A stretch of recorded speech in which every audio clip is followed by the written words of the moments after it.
This thing is just brutal. So now I have to edit, which I didn't want to do, which is kind of the entire purpose of doing these live. We're live, by the way. We are live, as Bill O'Reilly once famously stated. We'll do it live! We'll do it live! Yeah. What a pile of shit this thing is.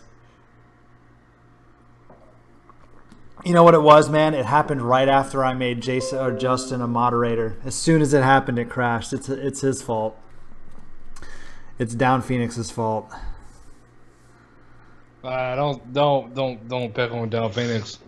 He's going through some shit apparently. No, I know. Yeah, I know. He's giving me a hard time, but all right. So yeah, we were talking about Sega. Yeah, man, like I said, man, I'm a fucking Sega fanboy, man. I really don't care who knows it, who has any opinions about it, man. I fucking love it, man. It's you know, I mean, man, I had a Sega CD and a 32X when it came out. And I got no apologies about it, man. I love it. Now, did you like the Sega CD? Yes, I did. You did. I did. never had one. I always wanted one, but for some reason that live action just kind of turned me off, man. And it made me not want one. But then shortly after that, what came and then the PlayStation was out, so I was all about the PlayStation. By the time that really, I guess you could say, hit its stride. I don't know if Sega CD ever really hit its stride, but no, I mean Sega CD has its place in gaming history. No doubt. There's too many just obscure, weird games that just existed on that console for it not to ever be mentioned. Because let's be real, let's be honest. Like, I mean, like that thing had like it's real, just unique identity. It didn't appeal to everybody. I mean, but for kids like me who had something like that. I mean, there was so many. I mean, I thought that was the future of gaming, to see like live action video on a fucking, gaming whatever. Man, I thought I was living in the fucking future. I mean, little did I know at the point, but there's so many fucking weird games on that console. I mean, just so many fucking weird games. I don't even know where to start with it, but the FMV thing, like, I know it's weird, it's abstract, but I think it has this place in gaming where it kind of was a starting point for people to realize, like, it's okay to have a story in gaming, to have a, like, narrative behind gaming, because before you really didn't have that, I think, before the FMV things. And that's my opinion anyway. I would say you're right. I mean, story was... I'm trying to think. Like, it was never about story. It was always about just the game itself. Your princess is in another castle, basically. Yeah, pretty much. I mean, I'm trying to think, like, Sega-wise, if I ever play... I remember playing Maximum Carnage and really, like, watching the comic in between. I thought that was pretty cool. You know, how they kind of worked in the comic element with the gameplay. So for me personally, Maximum Carnage was, like, a step in that direction. And then I didn't really, for me, that's why Metal Gear Solid like blew my mind, man, because it was like playing a fucking movie. You're like, dude, this is this is amazing.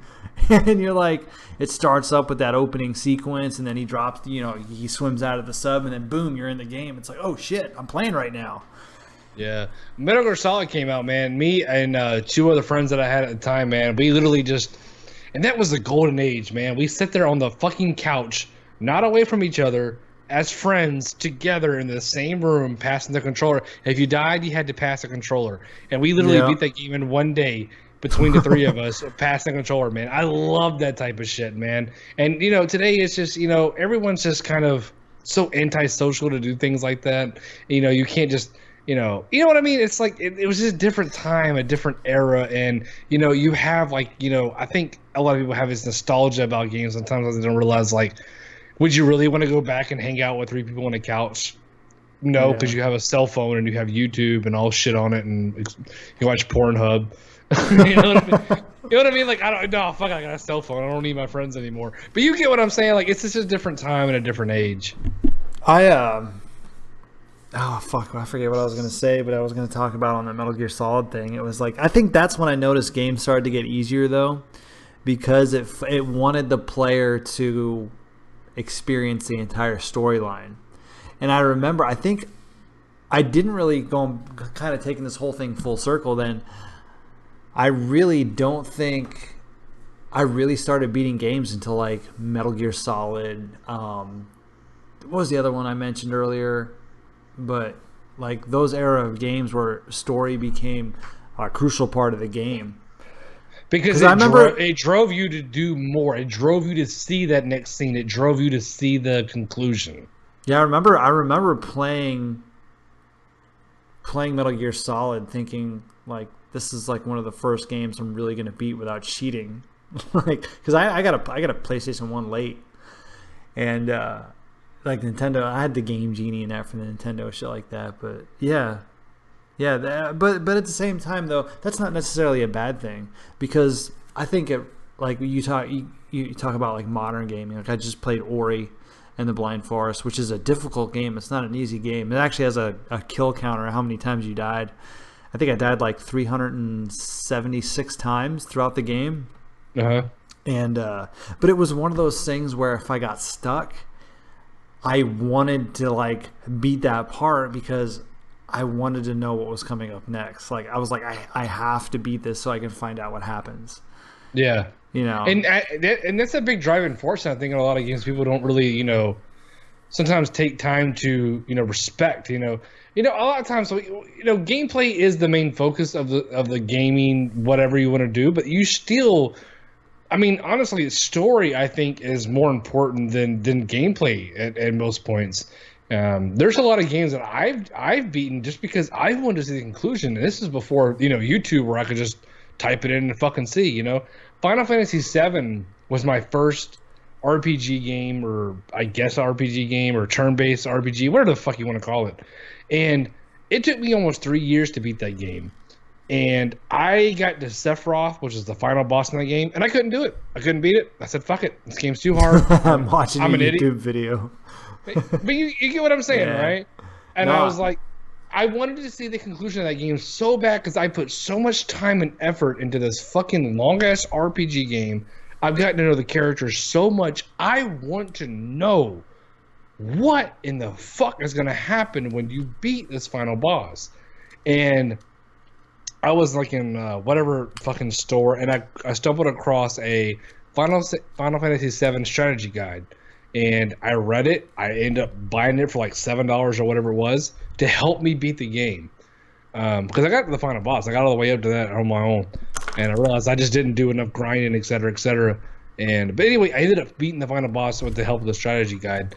But in a nutshell, this is before YouTube. This is when Final Fantasy VII was out in like 1997. But the story of the game made me want to pursue going back to beat that game. Yeah.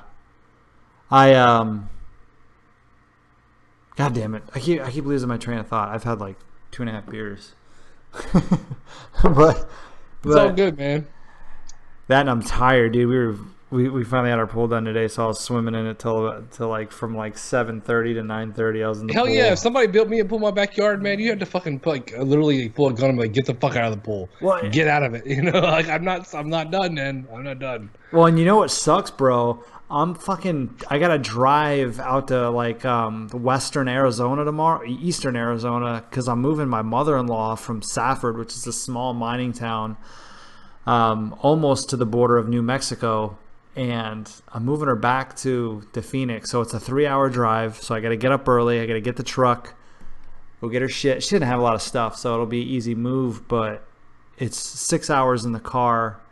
Probably 4 hours of just moving stuff in and out of it. So I'm going to be gone all day. So I'm not even going to get to really enjoy my pool tomorrow. But yeah, that's neither whore. Where's my brain at?